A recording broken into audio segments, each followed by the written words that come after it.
Mayong gabi, mga higala ko o mga kapaglaom.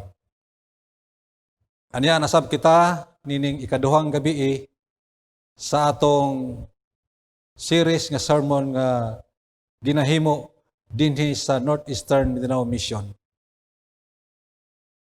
Siguro ako nga anak mo sa iyong tagstag sa kapanimalay naga-tune in sa inyong mga radio sa atong Hope Radio FM 93.5. O sa inyo man sab sa inyo nga mga Facebook nga naka-online kamo live dining taknas sa kagabion magapadayon kita sa ato nga tema nga paghimuon.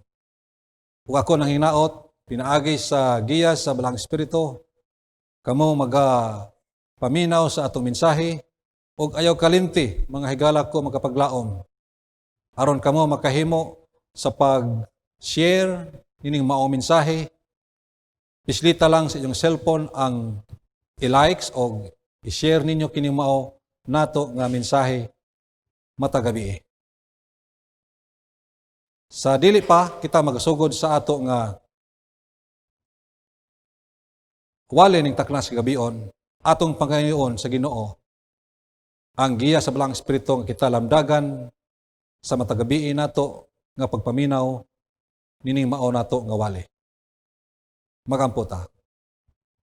Dalaygon og silimbahon nga Dios nining takna sa kagabion lain na sab Ginoo nga gabi sa amo nga sermon nga pagahimuon. Akong ginambitar o Dios ang imong balaang espiritu nga maoy kunsad sa matag usa kanamo. Panalangin Ginoo kining mao mensahe karon ilabi na sa among mga viewers karon nga nagatan-aw sa ilang Facebook o kung usab kanila nagapaminaw sa Hope Radio sa matagabi. Sa pinasaya Ginoo nangay og kanimo sa kaalam ablihi ang akong ununag kasing-kasing nga mensahe nga akong pagadalhon karon kini makahatag dugang pagsalig, paglaom sa mga katawhan nining kahimtang atong gatubang karon. Salamat Ginoong Dios sa imong pagkamaayos matag usa kanamo. Among gitugyan ug isalig ang tanan sa ngalan ni Hesus. Amen.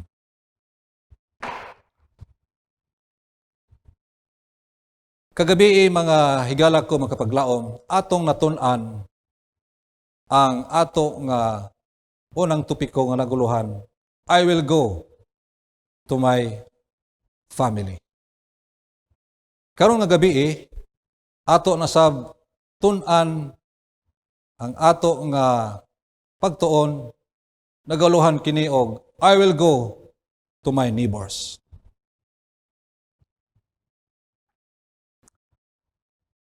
Ang balaang kasulatan diha sa Mark 12 verse 31 nagaingon, the second is this, you shall love your neighbor as yourself. There is no other commandment greater than they.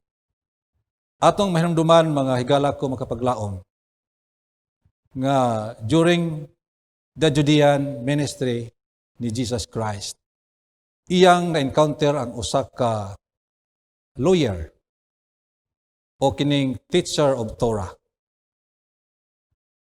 Kining maong lawyer, aduna siya'y motibo ni Ginoong Hesus nga iyang tintalon sa maong nga pangutana. Apan kini nakita na Ginoong Hesus kining maong sitwasyon ang mga pangutana sa maong magbabalaod o teachers of Torah. Ang maong lawyer nangutana ni Ginoong Hesus. Ningon siya, "What must I do to inherit eternal life?" Mao kana ang pangutana sa maong lawyer. Unsa gitubag ni Ginoong Hesus? Unsa may giingon sa balaod? Mitubag ang maong lawyer.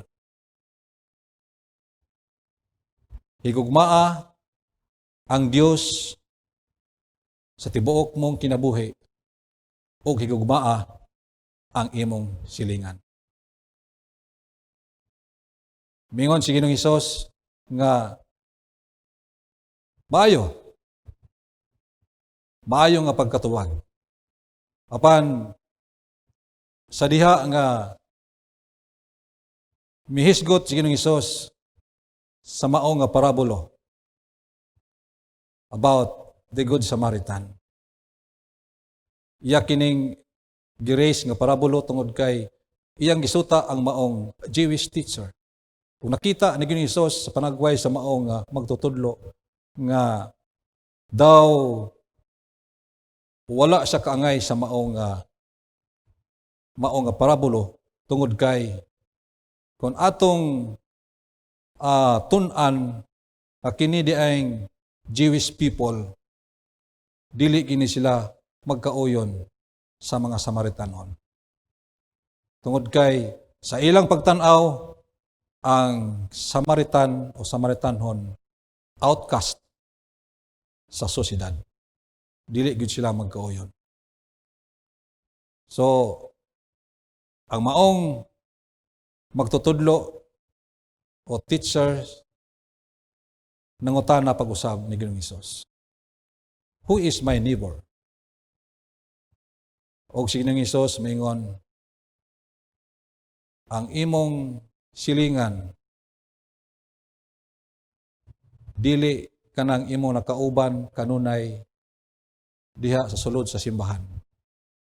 Dili kanang silingan nga anaa haduol sa imong palibot. Og nining higayon na mga higala ko makapaglaom. Ang maong magtutudlo milakaw og nining higayon na ang Dios pasantop kanato sa ato nga pagtuon ning taknas kagabion. Who is our neighbor? Mga higala ko makapaglaom.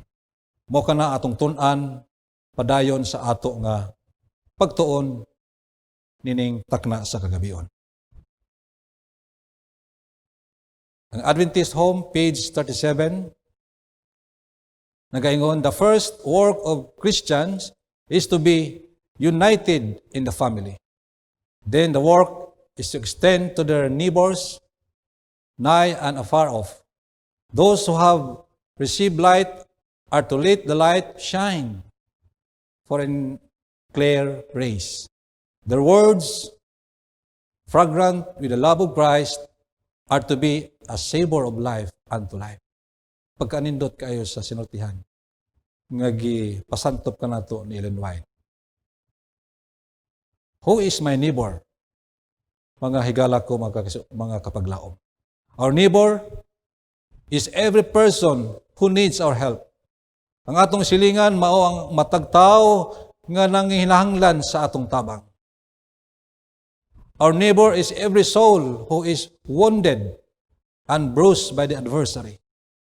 Ang atong silingan, mao ang matagkalag nga samaron ug nabunog. Our neighbor is everyone who is the property of God. Ang atong silingan, mao ang tanan kinsa propiedad sa Dios. Who is my neighbors? Who is my neighbor in a time of social distancing? Sa atong kahimtang karon, mga higala ko magapaglaom, nga ang matag usa kanato adunay social distancing. Who is my neighbor? Nga bisan pagduo lang sa ato sa mga tao mahadlok ta. Unaay mo duol kanato bisan mo tanata halos dili mo duol kanato. Dili mo tagad kanato. Siguro ang uban mulingiw kay mahadlok mataptan. Who is our neighbor? Sa atong kahimtang karon mga higala ko magkapaglaom. Malisod. Tungod sa atong kahimtang. Mahadlok. Bisan mosakay ta sa sakyanan, ang uban tahado sa matag usa. Kung malabay ta sa checkpoint, adunay ginahimo nga mga pagmonitor sa matag usa. Asa man ang atong silingan, nining atong kahimtang karon. Who is our neighbor? Uno, every person who needs our help. Ang atong silingan, mao ang matag tawo nga nanginanglan sa atong tabang. Diha sa kadalanan, usahay, musuroy ko sa syudad, adunay mga kabataan, mga inahan, na nagbitbit sila mga kabataan. Muna sila ang gitawag nga kining mga saag nga gikan sa ubang lugar na abot sa ato nga syudad sa Butuan. Muduol sa imong sakyanan o mangayo bisan pila ka sensilyo. Siguro ang uban kanato mahadlok muhatag tungod kay basin nagdala kini sa COVID. Adunay usa ka higayon nga adunay babay nga miduol kanako nagbitbit siyang bata. Usahay tahado ta tungod kay namanggoy kuan sa atong gobyerno karon nga kinahanglan maglikay gayon.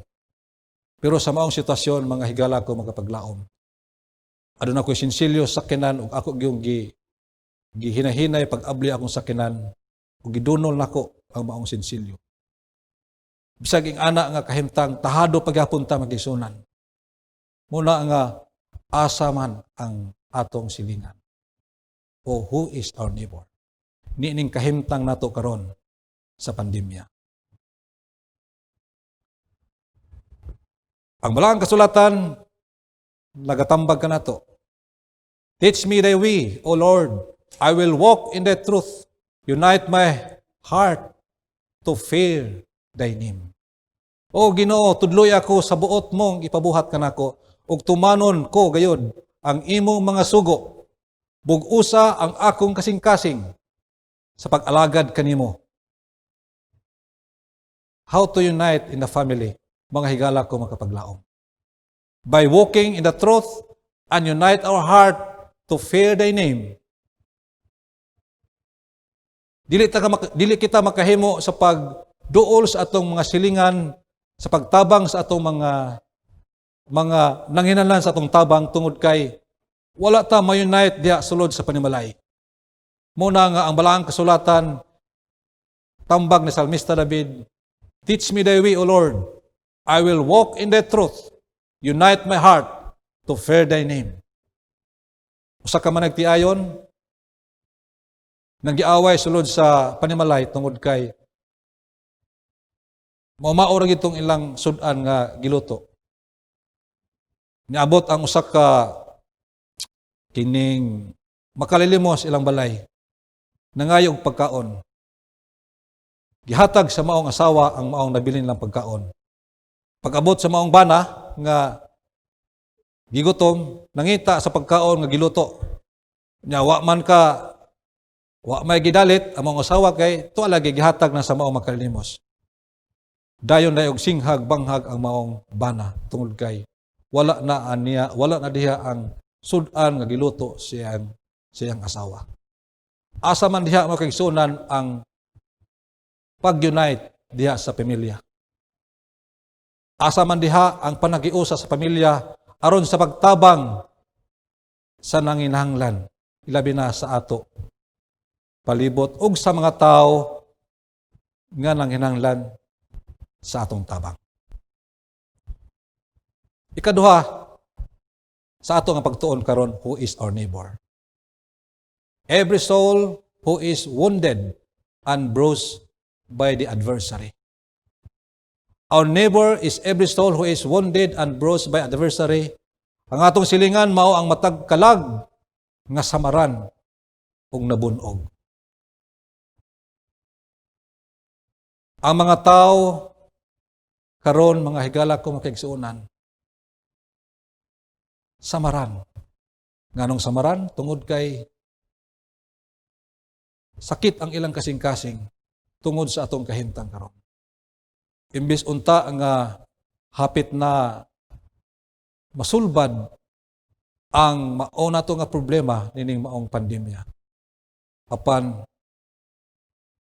ning abot na pod ang mao nga mga resulta nga adunay mga gitawag nga local transmission. Gibalik na sab ang balaod sa ato nga gobyerno nga MECQ aron malimitahan ang mga tao o ginuwagan ang balaod nga mohimo o magsulob sa mga facial mo kan ang bag-o karon. Mga tao karon makigsuunan samaran tungod kay na problema sa ilang matag-adlaw nga panginabuhi. Sa ilang trabaho nga wala dili diretso o straight ang ilang pagtrabaho tungod kay gilimitahan sila sa mga dagko ang mga negosyante. Ang atong gobyerno karon naga-provide og mga pagkaon niadtong nga apektahan sa mga tao. Labaw sa taran ang atong iglesia nga nagahimo og mga pamaagi aron masuportaran ang atong mga kaigsuonan nga naa napektahan ini maong pandemya karon. Panlabaw sa tanan mga higala ko makapaglaom ang espirituhanon nga pag-encourage ngadto kanila nga luyon ini mao nga pandemya nga aton hitabo karon. Ato lang isalig sa Dios. Adunay Dios nga naga atiman naga hatag suporta kung kita moduo lang ngadto kaniya.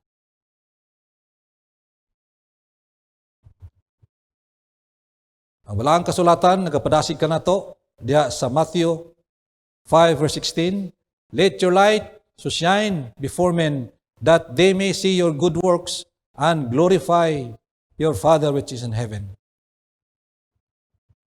Busa, sa samang paagi, ipadanag ang inyong kahayag at tubangan sa mga tao, aron makita nila ang inyong mga maayong buhat o daygon nila ang inyong amahan nga atua sa langit. Ato gayod nga pasigaon ang atong mga suga, taliwala sa kangit-ngit. Diha sa atong mga silingan, pinaagi sa maayong panggawi o pagpahat sa pulong sa Dios nga atong nahuptan.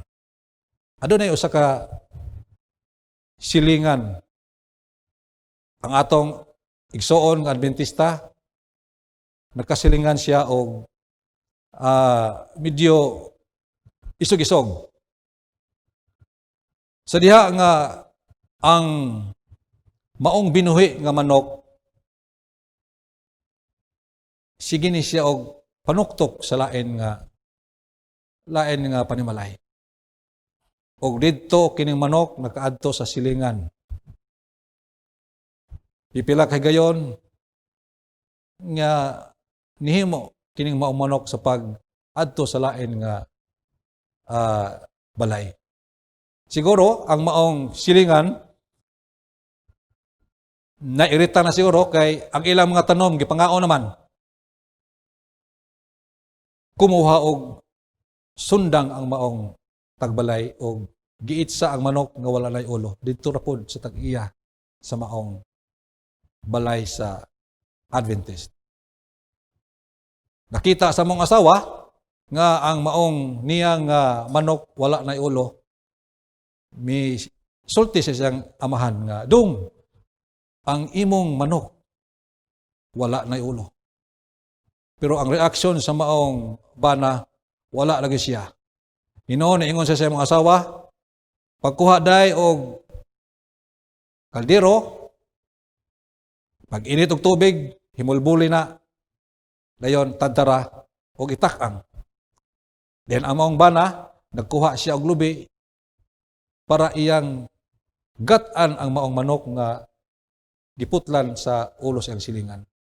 Iyang gihalang-halang ang maong manok, mga higala ko magkapaglaom. Umanya ito, naluto na ang mga pagkaon. Yung siya nga, day, ihatag ning usa ka bowl nga sabaw ngadto sa atong silingan. Ug gihatag sa maong asawa. Ang maong silingan nila nga mo'y nagtigba sa ulo sa manok, natingala. Tungod kay ang maong silingan, instead nga masuko, minghatag manoon sa maong midalit man hinoon og kining pagkaon.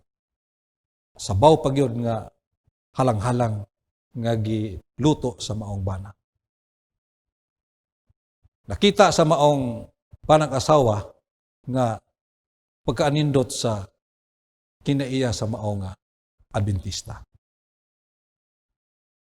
Mga kaigsunan, mga kapaglaom, ato ba kahang napasiga ang kahayag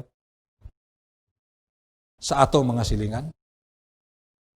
Ato ba kahang napakita si Kristo sa atong kinabuhi ngadto sa atong silingan? The words are fragrant with the love of Christ.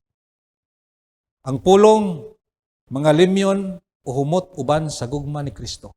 Ang pulong maoy makapadasig kanila tiliwala nining epidemya karon. Siguro atong mga katawhan karon anaa sa mga kalibog supukado nga pangunahuna. Let the love of Christ will radiate into our hearts and reflect to our neighbors. Kinahanglan ang gugma ni Kristo musabwag kana, muanhi kana sa atong kasing-kasing o kita mamahimo nga ma-reflect ngadto sa atong silingan. What is the true light? Unsa man ang tinuod nga kahayag, mga higala ko mga paglaom. Enshrine in our own heart.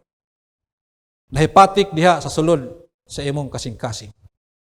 Consistent life, makanunayon o padayon nga kinabuhi.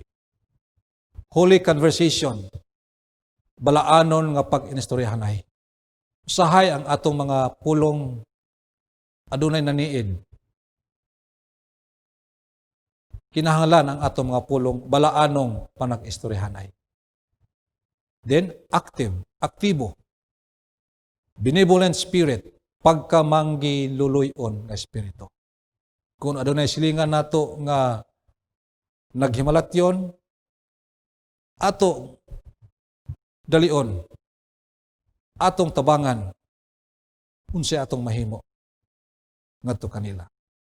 Then, the ungodly example, Diyos nun nga ehemplo. Imong kinabuhi, adunay Kristo nga nakita ngadto sa uban. Ikatulo, mga higala ko nga magkapaglaom, who is our neighbor? Everyone who is in the property of God. Our neighbor is everyone who is the property of God. Ang atong silingan mao ang tanan kinsa propiedad sa Ginoo. Ang balaang kasulatan nagasaysay kanato diya sa 1 Thessalonians 3 verse 12. Hinaot unta nga dungagan sa Ginoo ang inyong paghigugma ngadto sa usag-usa sa tanang tao sama sa among paghigugma kanimo. Kulang pa day makaigsunan ang atong paghigugma.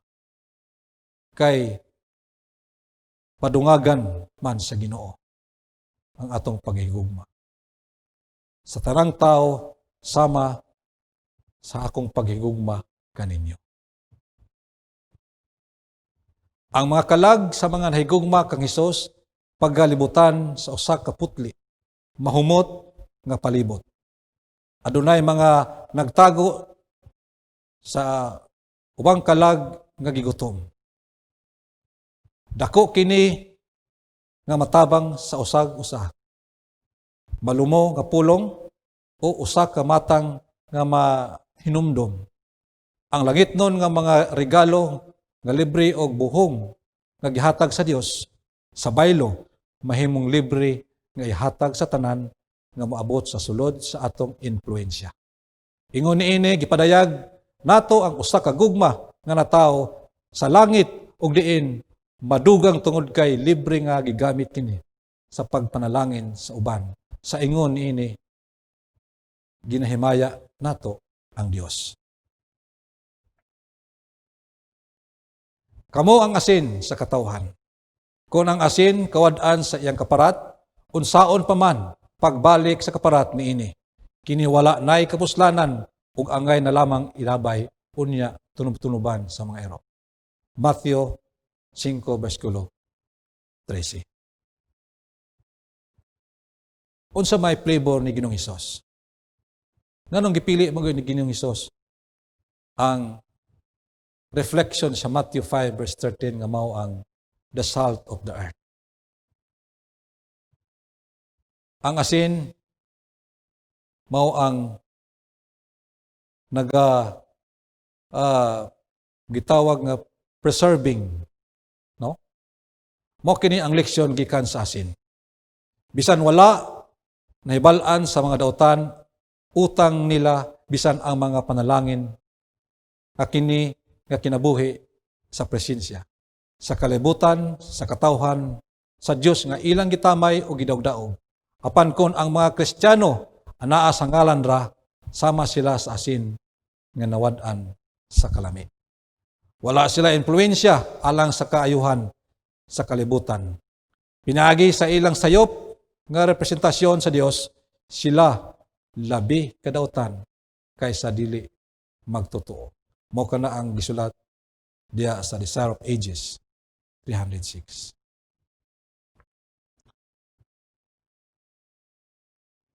Ang asin magamit nato ni siya mga higala ko paglaom for preserving. Kung atong tan-aw ng taon ang kaniadto, ang mga tao kaniadto, wala may refrigerator, ang ilang mga karne ilang butangan og asin para ma-preserve. Kaya og dili siya butangan og asin, mabaho siya o mapanos.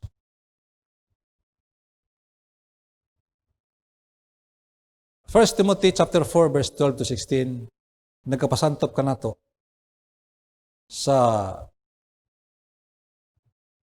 asin. Don't let anyone look down on you because you are young, but set an example for the believers in speech, in life, in love, in faith, and in purity.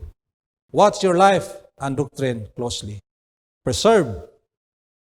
Persevere in them, because if you do, you will save both yourself and your hearers.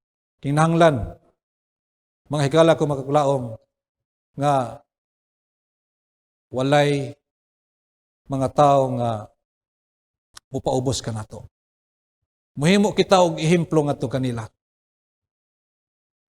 Pinaagi sa atong mga pulong sa atong pagkinabuhi. Ang gugma o ang pagkaputli. Ikaduha nga makaayos asin. Can you imagine a world with no salt? There would be no zing on your French fries. Kung magluto ka og kining pagkaon o paborito nimo nga adobo o halang-halang kung walay asin, way lami, last ay mga higala ko magapaglaom. Food would be very bland. In fact, it is hard to find even one recipe that does not call for some salt. Ang asin naghatag og kalami sa pagkaon. Sa matag recipe, the salt cannot be tasted, but salt brings out of the flavor of other ingredients.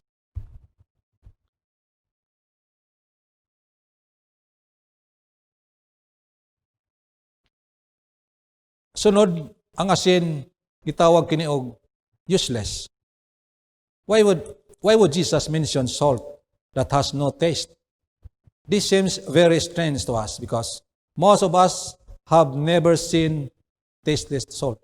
Nakasulay naman mo nga naay asin nga templado o swada.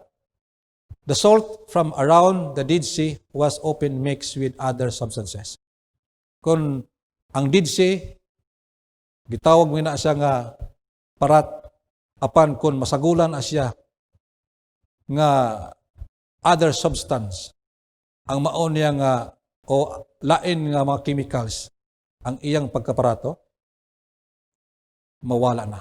It looked like salt but did not taste or preserve like salt. It was no longer pure and was no longer able to do what was created to do. Jesus mentioned this worthless salt because the same thing can happen in our lives. Kung atong tugutan ang value sa kalibutan to become a part of our life in your life, our heart will no longer be pure. Ang atong kasing-kasing dili na gyud putli. If we let the world like TV, computer, cellphone, movies, ungodly friends, nga maoy mold ka nato, ilabi na diya sa panimalay, we can be an effective preserver.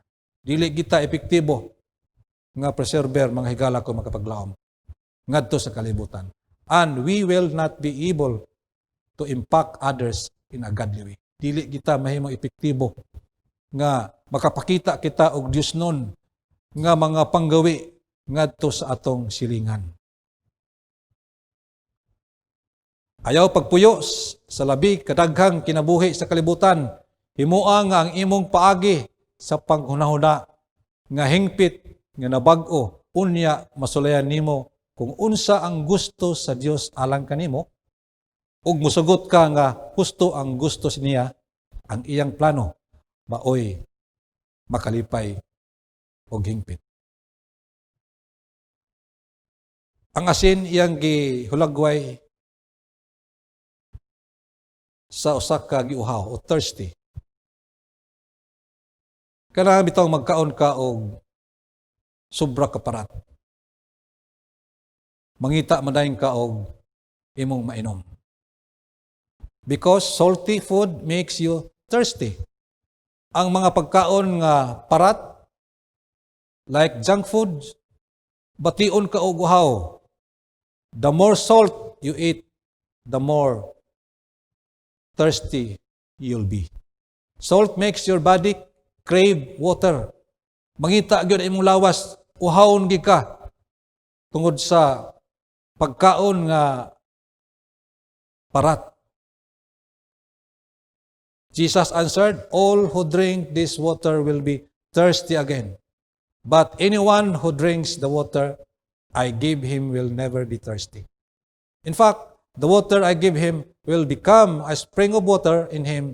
It will flow up into eternal life. Adunay tubig nga dili na kamuuhawon. Tubig nga dagayday, tubig nga sa kinabuhing walay katapusan. Ang katapusan niyang giimplo sa asin mao ang unique. Sugar is sweet, lemons are sour. Can you describe the taste of salt? Describe ka kung unsay lami sa asin? Natilawan ba ninyo na mga higala ko magkapaglaom? Well, it is salty. Parat gid siya. There is no other word to describe it. It is different from every other taste. It is unique with a special purpose when Jesus says we should be like salt. Mingon si Jesus nga, we should be like salt. May sama kita sa asin. He is simply calling us to live out what He has already made us to be. Unique means being with special purpose. Kita nga mga Adventista, unique, tungod kay aduna tay special nga purpose. When we choose to put our trust in Him, He make us a new creature. Bag-o kita nga binuhat diha sa Dios. We as Christians have the unique characteristic that are shared by all other Christians. Kita nga mga Adventista, kung mahimo, unique ta, ngadto sa uban nga mga Kristiyano. Dili ibot pasabot, nga dili na ta makigduol, makigminggol ngadto kanila. Atong ipakita ang Kristo sa atong kinabuhi, ngadto sa uban nga mga Kristohanon, ngadto sa mga silingan nato, nga duol sa atong panamalay, o ngadto sa layong dapit nga mga silingan. How do we know what these are? Jesus describes our new characteristic in the verses right before the salt parable.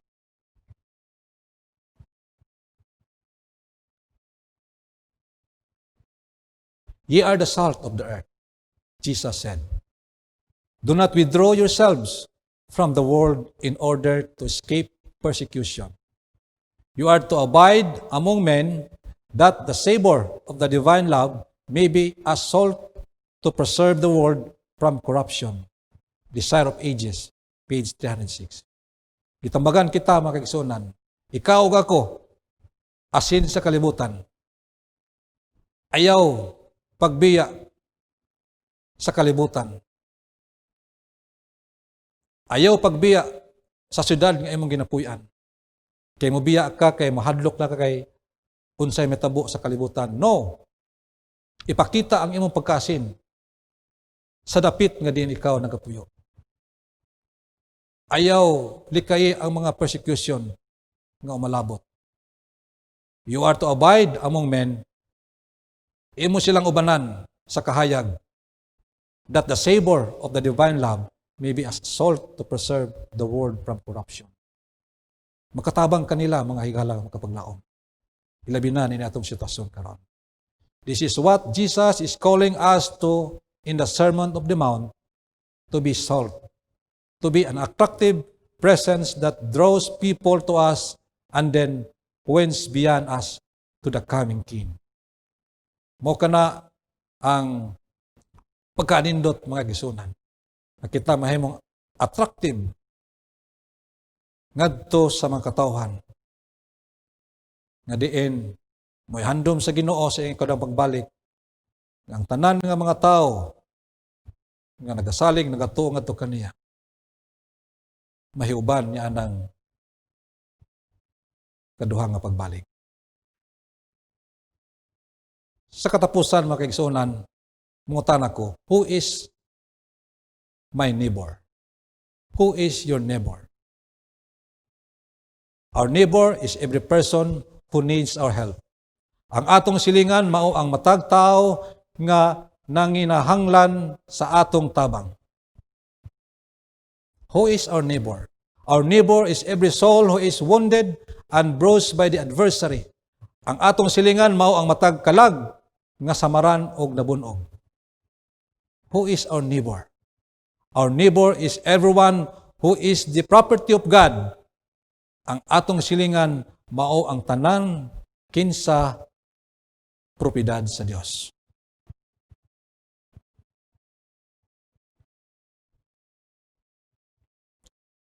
In times like this, nga gitayog kita sa atong palibot, there's a lot of challenges in the road that we walk on.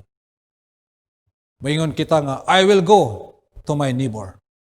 Kita kinahanglan mahimong mga sentro sa kahayag o panalangin sa atong silingan o ngadto sa layo nga dapit sa kalibutan. Dili lamang kita mahimong silingan sa duol nato nga balay, kundi ngadto sa halayong dapit sa kalibutan.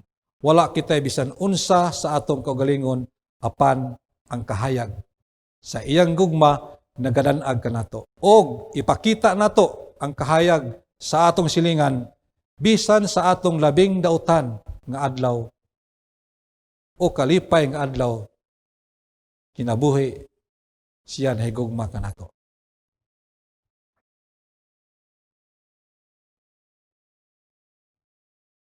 Mga higala ko makapaglaom, dahang salamat sa inyong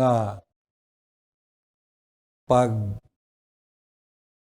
sa ato nga wali sa matag gabi. Hinaut pa nga ang Dios nga sa kanunay magauban sa matag usa kaninyo. Kinahanglan kita mahimong asin sa kalibutan. Dili lamang sa atong silingan, kundi sa halayo nga dapit usab, mamahimo kita nga muhatag sa ato nga tabang ngadto kanila. Hinaut pa nga ang Dios magapanalangin sa matag usa kanato o magapadayon kita. Mamahimo kitang kahayag sa kalibutan. Atong tagdon ang mga tao nga naa sa pinakaubos hutong sa katilingban. Magampo ta mga kaigsuonan. Dalaygon og silumbahon nga Dios naning takna sa kagabion, amo na sab ikaw ang gipasalamatan Ginoo sa lain na sab nga kalampusan sa amo nga sermon nga ginahimo. I will go to my neighbor. Salamat o Dios sa imong pagpaambit kanamo sa maong mensahe nga kami mamahimo nga maayong silingan sa mga tao nga nagapalibot kanamo. Dili lamang sa among palibot kundi sa halayong dapit Ginoo. Magkahimo kami sa pagtabang ngadto kanina. Labaw sa tanan niining kahimtang namo karon Ginoo nga makahimo kami sa pag-comfort ngadto kanila sa nangaapektahan nini maong pagpadayon sa hulga sa panlawas. Salamat sa imong pagkamaayos matag usa kanamo. Amo lang isalig itugyan ang tanan sa ngalan ni Hesus. Amen.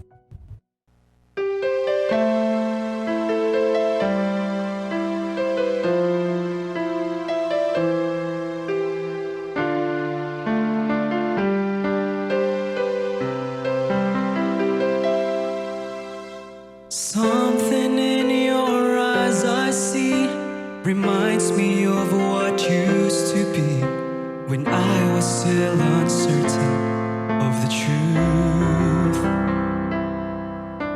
Sleepless nights that turn to days, alone inside an endless space, counting on someone to see me through. And if there's one thing I know, you will never left alone, 'cause you can always call on Jesus' name. And if there's one thing I pray, is Jesus helps you find a way to make a change and listen to your heart. God will take away your pain if you choose to let it go. And if there's one thing I know, how can I convince your heart? 'Cause light can find you in the dark, and only He can make your blind eyes see. Or if we speak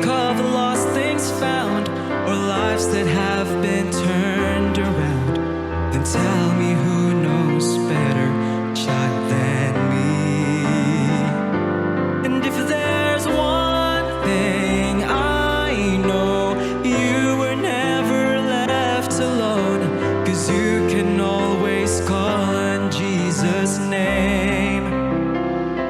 And if there's one thing I pray, it's Jesus helps you find a way to make a change and listen to your heart. God will take away your pain if you choose to let it go. And if there's one thing I know, I will never state my life on any lesser things than the cross of Christ, where He gave His life to ease my suffering. If there's one thing I know, you were never left alone, 'cause you can always call on Jesus' name. And if there's one thing I pray, it's Jesus helps you find a way to make a change and listen to your heart.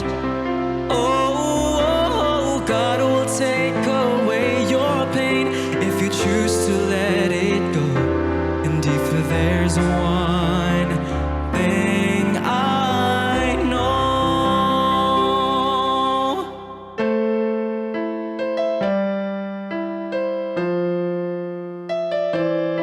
if there's one thing